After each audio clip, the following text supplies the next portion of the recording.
Well, look, I mean, Florida elections are always competitive, and this is a guy who, although he's much too liberal for Florida, I think he's got huge problems with how he's governed Tallahassee. He is an articulate spokesman for those far left views, and he's a charismatic candidate. And I watched those Democrat debates. None of that was my cup of tea, but I mean, he performed better than the other people there. So we've got to work hard to make sure that we continue Florida going in a good direction. Let's build off the success we've had on Governor Scott. The last thing we need to do is to monkey this up by trying to embrace a socialist agenda with huge tax increases and bankrupting the state. That is not going to work. That's not going to be good for Florida.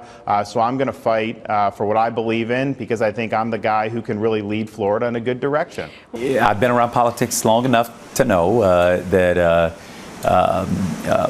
the congressman apparently is pulling from the Trump school of politics.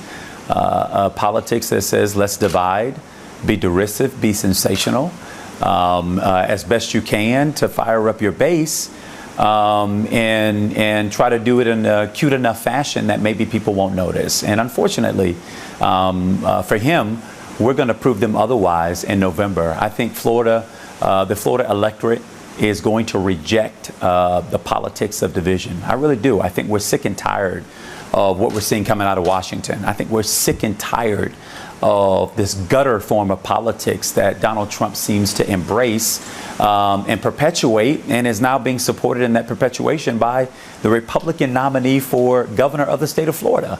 We're far too diverse a state, far too important a state, and I think far too better a state for that kind of politics to win out in November of 2018. We're going to try to compel and appeal to the higher values of the people of the state of Florida. And I think that's what's going to lead us to the win on November 6th.